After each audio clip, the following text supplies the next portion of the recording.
Bonjour et bienvenue sur cette vidéo où je vais vous parler des bases de la cartomancie. Donc vraiment ces bases vont être valables pour l'oracle de Béline que je vous ai présenté ici, mais pour tous les autres jeux, tous les autres oracles, tous les autres tarots. Donc j'aimerais bien vous parler moi des objectifs déjà que vous devriez avoir déjà avant de vous décider de faire un tirage, de prendre les cartes. Il faudrait que vous ayez le bon objectif, ce serait bon pour vous, pour votre karma. Donc déjà, l'objectif premier de tout le monde, bien sûr, quand on tire les cartes, quand on fait de la cartomancie, c'est d'avoir la vérité. Voilà, on veut une vérité, on veut savoir ce qu'on ne sait pas. Ça, c'est bien d'avoir cet objectif, mais il faut le doubler, c'est très important de doubler cet objectif et vraiment de détecter les blocages pour pouvoir les régler. Il faut vraiment mettre en avant la vérité pour la guérison, pour détecter les blocages, parce que chaque carte nous montre, même les cartes négatives, nous montrent des clés à chaque fois pour pouvoir se sortir de l'énergie négative que la carte nous montre, puisque elles peuvent aussi basculer en énergie positive si on y met les bons conseils, et les cartes doivent servir à ça. C'est très important de savoir que la voyance, les cartes ne figent pas les choses. C'est pour ça que moi j'ai du mal à dire il va se passer ça, ça c'est sûr que ça va être comme ça. Quand je tire les cartes, vous verrez, mes consultants vous diront jamais que j'ai figé mes tirages. Je dis toujours bon, ça va vers là. Il y a peut-être un risque que ça se passe comme ça, mais vous pouvez changer la donne si vous changez ci, si vous changez ça. Puisqu'en général, on voit que le résultat est dû à une cause. C'est la cause à effet. Si on change la cause, l'effet sera inverse, et si on veut un autre effet, il faut juste changer la cause ou le contraire. Enfin, vous avez compris. Mais en tout cas, les cartes ne sont pas figées. Faut pas croire que tout est figé. Donc, faut vraiment, vraiment garder son libre arbitre. Et savoir aussi, avant de tirer les cartes, se donner cet objectif-là, ce qu'on doit rechercher dans les cartes. On doit rechercher la vérité, mais on doit rechercher comment sortir des blocages. Où sont les blocages? Comment en sortir? Comment régler les problèmes? C'est plutôt ça le plus important quand on voit un tirage, parce que c'est bien de sortir le positif, les bonnes choses et tout, mais bon, ça nous avance à rien.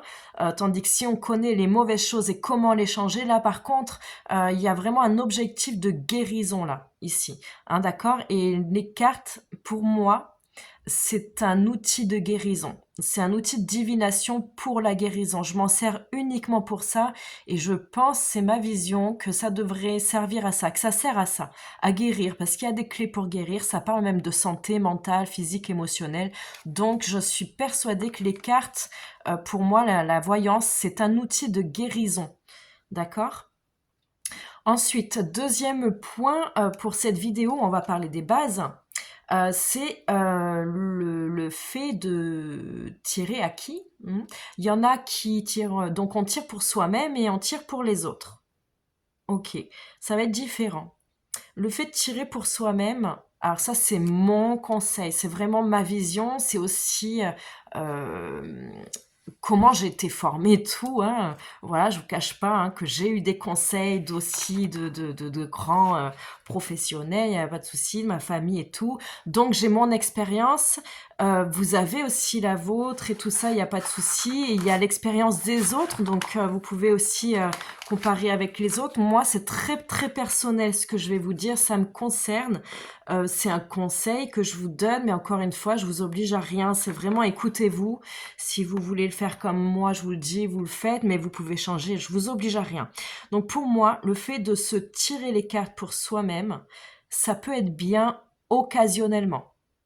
Aller pour le fun, le faire une fois par an pour voir un petit peu, voilà, une petite visualiser un petit peu l'année, une fois à notre anniversaire, ou alors une fois de temps en temps quand on ressent on a un gros doute, on est vraiment perdu. Là vraiment, c'est un outil de guérison, donc on peut se servir de nos cartes pour guérir un petit peu ce trouble qu'on ressent.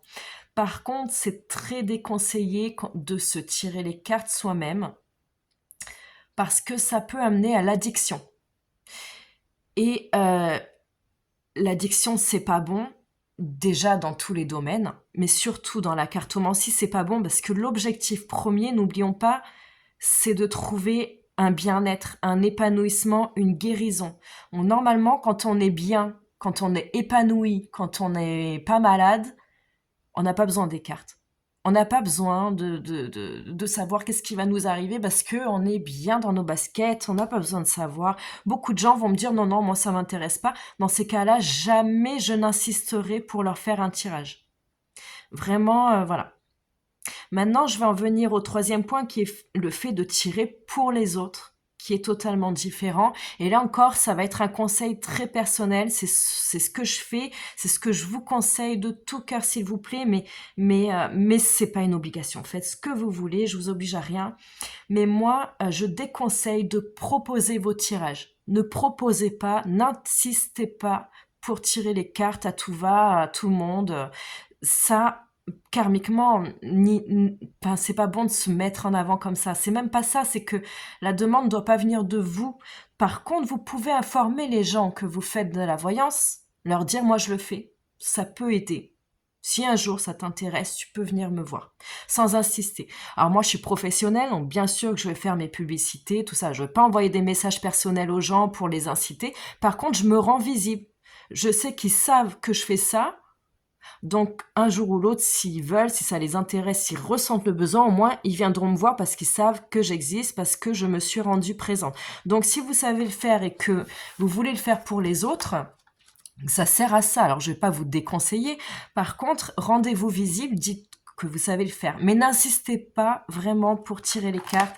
Ça doit être à la demande de la personne. Puis ça, c'est très important puisque la demande de la personne joue déjà un rôle très important dans la guérison de la personne. Elle est déjà en voie de guérison. Elle a envie de changer sur telle ou telle chose. Donc, quelle que soit sa question, là déjà, par rapport à sa question, on va avoir un détail sur quoi guérir. Si ça va être l'amour, le professionnel, le sentimental, elle va déjà nous dire j'ai un problème dans ce domaine, je veux régler.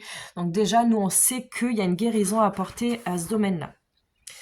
Voilà, et ensuite pour tirer pour les autres, certains vont avoir leur déontologie, je vous conseillerais de la voir aussi, j'en ai une qui est assez complète. Je l'ai mis sur mon site internet, je l'ai mis sur mes réseaux, n'hésitez pas à la regarder, n'hésitez pas à faire la vôtre aussi. C'est très important de bien être en accord avec soi-même, de bien être ancré dans sa démarche de tirer les cartes pour les autres dans tel ou tel objectif, avec telle ou telle déontologie, telle loi, telle règle.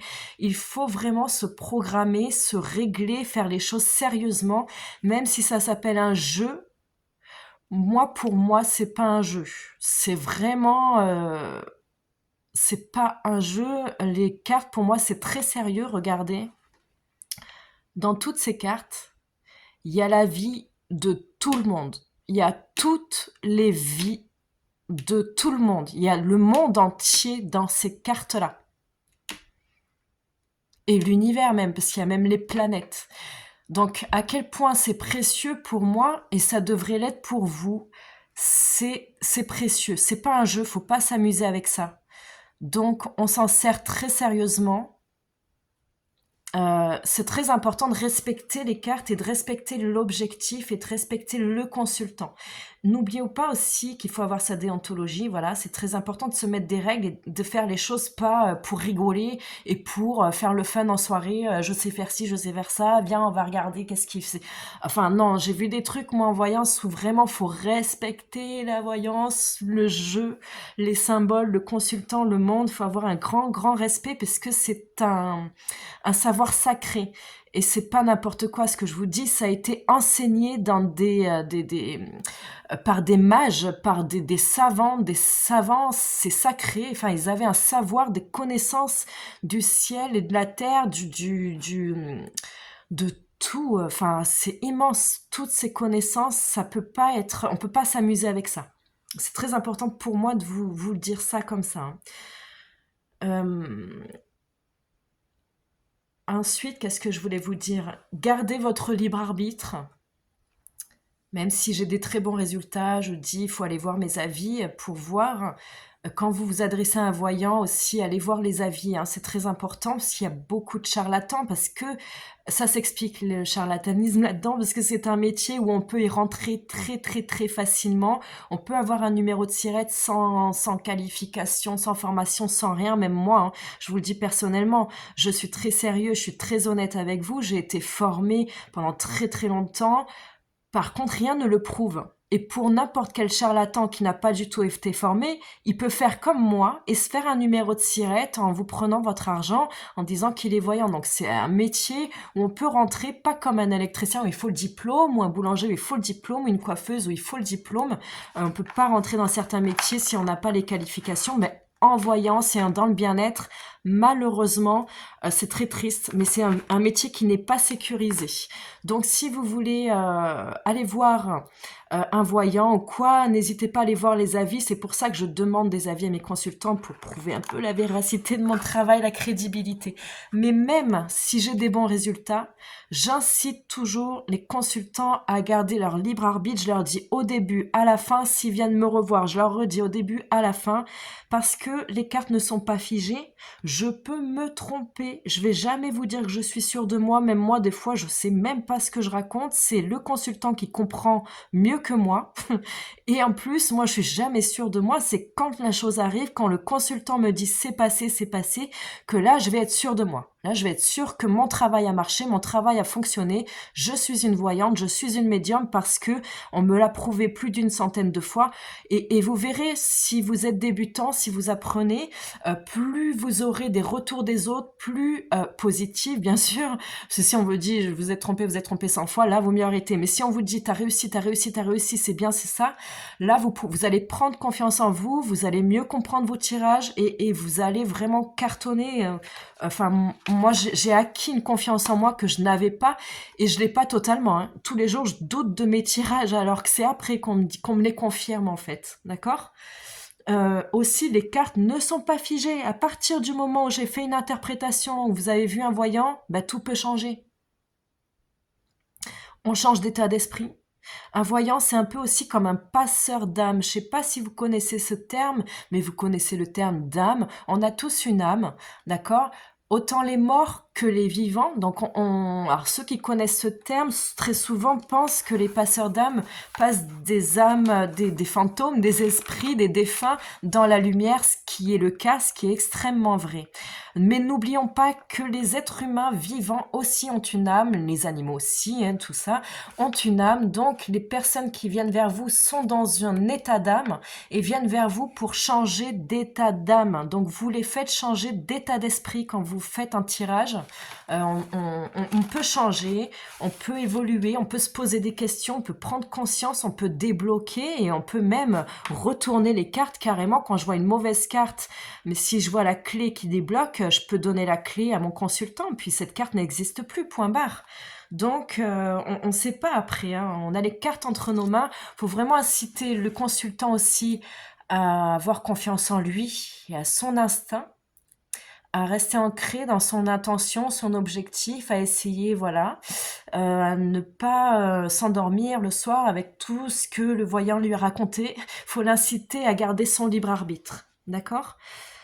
Voilà, mais tout ce que je peux vous dire à peu près sur les bases de la cartomancie. N'hésitez pas à vous abonner, à liker si ça vous plaît, bien sûr, mais aussi à me donner des commentaires. Si vous manque des infos, n'hésitez pas, j'essaierai de vous répondre. Ça me fait plaisir en tout cas de vous transmettre mon travail, parce que c'est comme ça que je travaille. Il y a d'autres méthodes, bien sûr, il y a d'autres bases, il y a d'autres déontologies, il y a d'autres façons de penser. C'est ma façon unique à moi. Donc, je vous l'offre avec grand plaisir, et vous en faites ce que vous voulez. C'est vraiment pas, je vous dis pas qu'il faut fonctionner comme ça, hein. Vraiment, c'est vous et vous-même. Voilà. Et je vous remercie.